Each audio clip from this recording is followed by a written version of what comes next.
Mr. Watkins, Chaz, I don't believe this is really what you want to do. I raised my eyebrows. And why, Doc? Well, I know it's natural to want revenge, but I also know it's a dangerous reaction that I guarantee will backfire on you. I slowly turned my head to the right to look at Amy, who had her head down and seemed to be trying her best to appear insignificant to the current discussion. After looking at her for a few moments, I looked back at Dr. Carnes and noticed her annoying attempt at a friendly smile. I also noticed the lack of rings on her left hand. She was an attractive woman, closer to my age, but over the past few weeks, she had been testing my patience.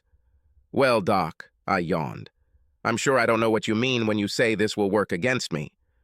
I just can't imagine this as a possible outcome. Well, let's see. What Amy did was selfish and wrong. Revenge is also selfish and wrong, but it is also a purely malicious attack. Amy didn't attack you. Revenge would let Amy know that you are only interested in hurting her in return, which means you have no love or care for her or the marriage.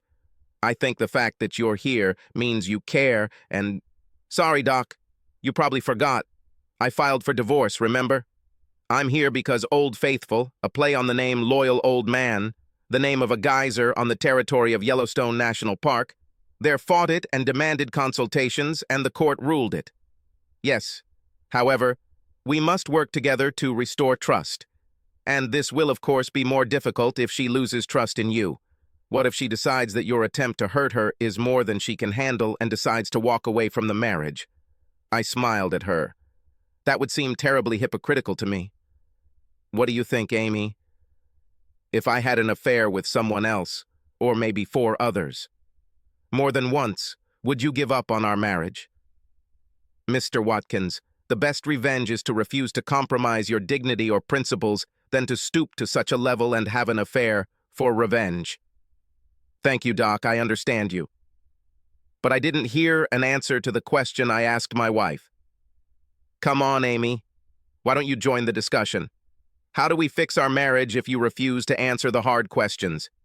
If I went and slept with 4 other women, multiple times each, to even the score, would you consider us equal, or would you think we were screwed?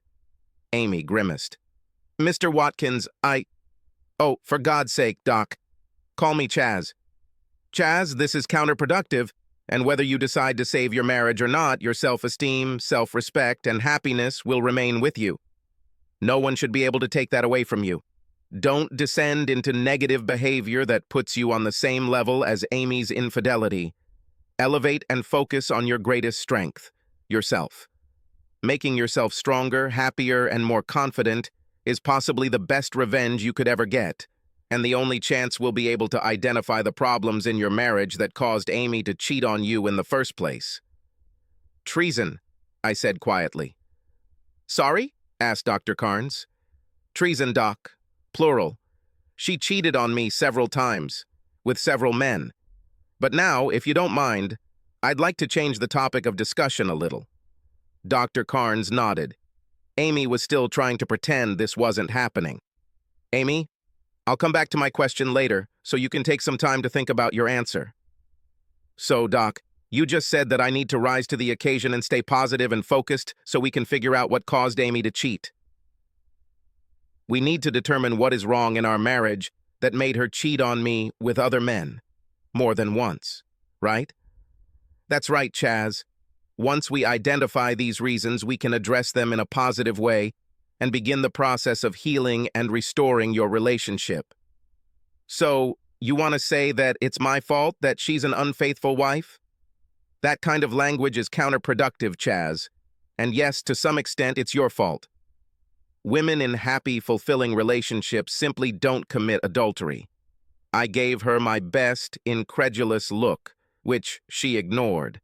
It takes 2 people for a marriage to be strong and for neither partner to go astray. If we can identify these problems, we can deal with them and have a better chance of ensuring loyalty, trust, and harmony. I was taken aback for a moment, thinking about it, and finally said quietly, I call it bullshit and shenanigans. Sorry? Asked the embarrassed doctor. Machinations, Doc, an insidious trick used specifically for a hidden purpose. I know what that word means, Chaz. I just don't understand why you think there's any shenanigans going on here. Yeah. First of all, my unfaithful wife, who claims to want to fix our marriage, a marriage she broke up, refuses to participate in this discussion. There are two people who are working on this marriage, but she is not one of them. And secondly, you think it appropriate to hold me responsible for her dissolute behavior. Mr. Watkins, shut up, Doc. This is my money, and I will have my say. If there were problems in our marriage, the appropriate response would be for my loving wife to tell me about them so we could work on them. Don't you agree? She nodded, looking a little embarrassed. So, if she decided to take a proactive, healthy approach and discuss with me her problems and desire to resolve these issues in our marriage, and I ignored her or refused to acknowledge the problems, then I would be guilty and responsible for my contribution to the continuation of the problems in our marriage. Of course, but... And if that was the case, then her reaction was to either accept it or not, and decide whether she wanted to leave the relationship or continue to try to make it work. She didn't. As far as I know, she was not unhappy. I'm no saint, but she never spoke to me about dissatisfaction with any aspect of our marriage that would justify her torpedoing the marriage. No, Doc, if she was unhappy or dissatisfied with our marriage, then her actions completely relieved me of that responsibility. She herself is to blame, and your attempts to shift the blame onto me are shenanigans, and I will not accept them. Chaz, if you can't accept your share of responsibility, I guarantee your marriage won't survive this. I slowly stretched in my chair, then stood up and headed towards the door. I think we're done. Dr. Carnes, if you would like to continue helping us, please leave me a message before your next session explaining why I should bother. Our life together up to this point was unremarkable and ordinary. Amy and I have been married for 20 years. We met in college during our freshman year, but didn't start dating right away because at the time we met, we were both in serious relationships with others.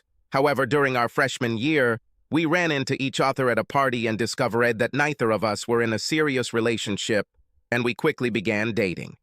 After a few months of dating, I wanted to become exclusive, but Amy refused. I looked at her, thanked her for the past few months, and wished her a happy life. She was confused. Chaz, wait, what's happening? Are you saying that if I refuse exclusive relationship, then it's all over between us? Yes, Amy, that's right. I'm looking for a long-term partner, not a sex buddy that I have to share. If it's not you, then I want to be free and look for others to find what I'm looking for. But you can date others, Chaz. I don't understand why we should stop dating just so you can date others. We have fun together and have great sex. I'm dating a few guys and I still want to spend time with you. You are free to do the same, and if you find someone special that you want to have a serious relationship with, I will not stand in your way. I thought I already found her, Amy. I'm sorry I wasted your time and mine. Goodbye. I didn't date Amy again after that and spent the rest of my junior year dating others. Sometimes we bumped into each other at parties, but I never talked to her, much less called her. By my senior year, I was dating a beautiful Asian girl and was seriously considering marriage when she told me that she had been accepted into graduate school abroad and would be leaving within a week of graduation. She was so happy that I couldn't bring myself to tell her how I felt, so I swallowed my wounded pride and helped her celebrate. Gradually, I started to move away from her, but she didn't seem to notice. Or, to be completely honest with myself, she didn't care. And a week after graduation, she left. I still occasionally receive letters from her, but that's where the affair ended. After graduating from university, I got a job at a large software development firm and started my career. I was making great money, and after 2 years, I was offered to join the sales team. I started working in the development department, but they quickly discovered that I was one of the few developers they could trust to work with clients, and I quickly became the implementation project manager and pre-sales assistant for our account managers, whose technical and at the same time personal assistance was required. Ultimately, the VP of sales decided that I would probably succeed in sales, and she was right. In my first year in sales, I met 121% of my quota, which allowed me to generate serious tax income. I was happy at my job, owned a nice upscale apartment, drove a new car, and generally lived the life of a single man with no commitments. I dated, had sex, and was unhappy.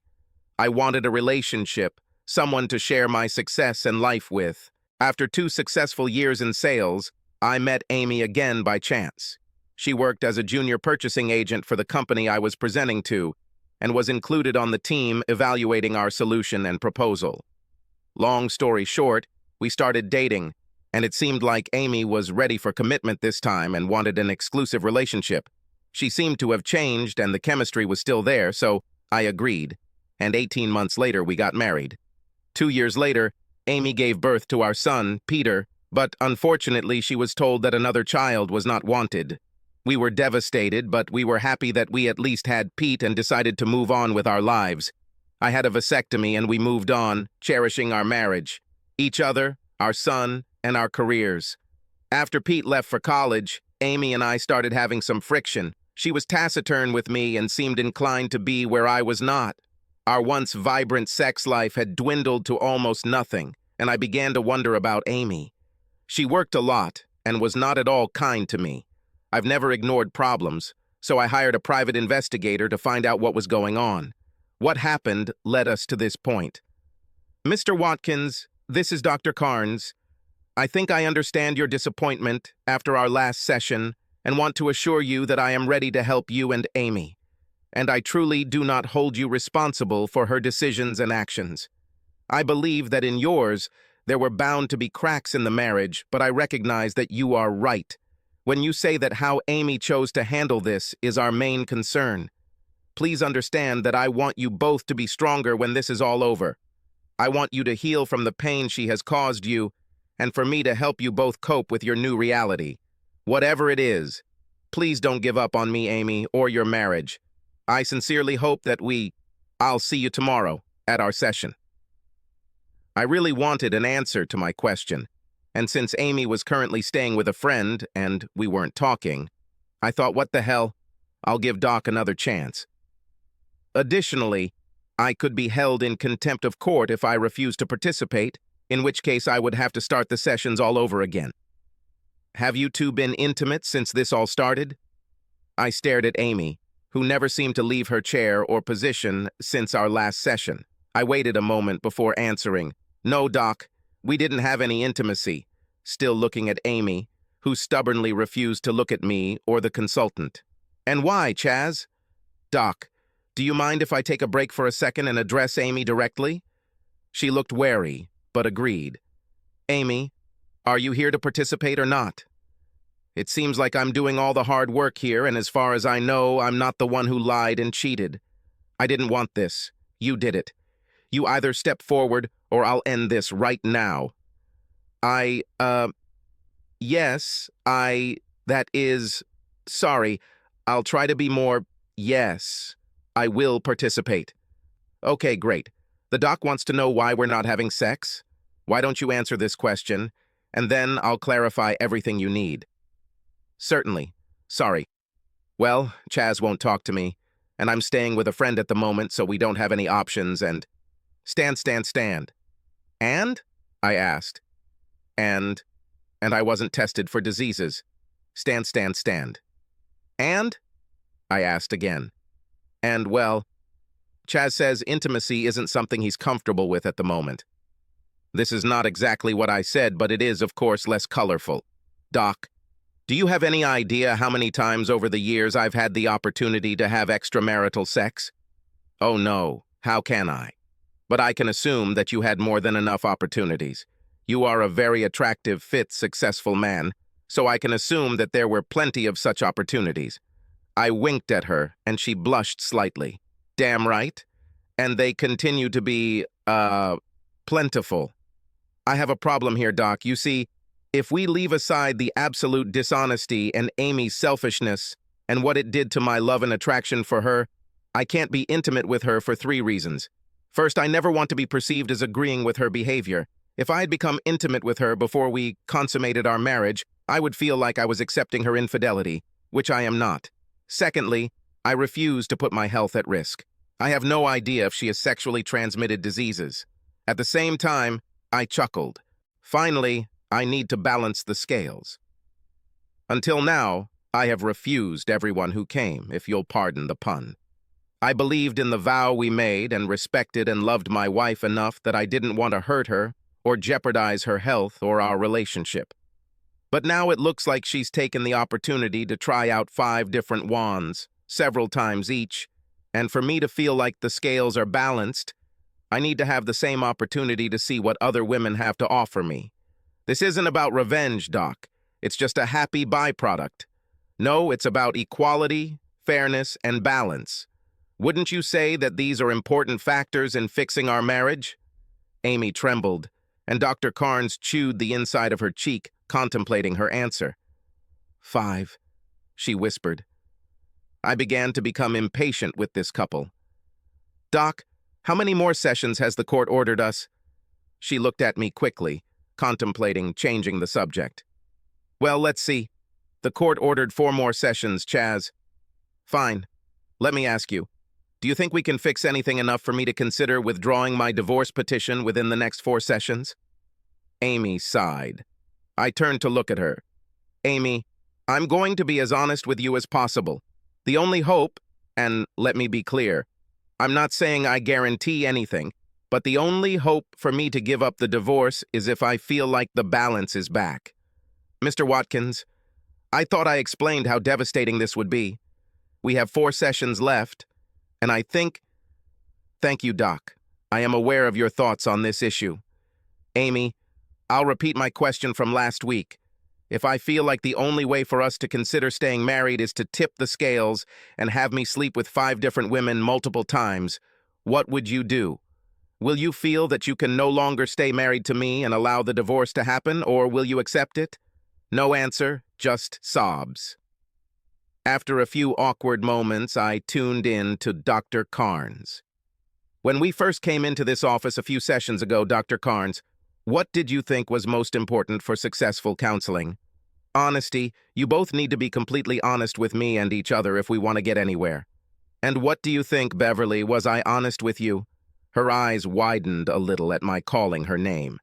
Yes, I can say that I feel like you were completely honest with me, Chaz. Thank you. And can you say you feel the same way about Old Faithful? She looked thoughtfully at Amy, who looked slightly less comfortable. Honestly, I don't think I can answer this question. Amy, you didn't talk very much during these sessions, and as I think about it, I have to wonder. Yes, me too. Would you be surprised to learn that Amy is still cheating on me, Beverly?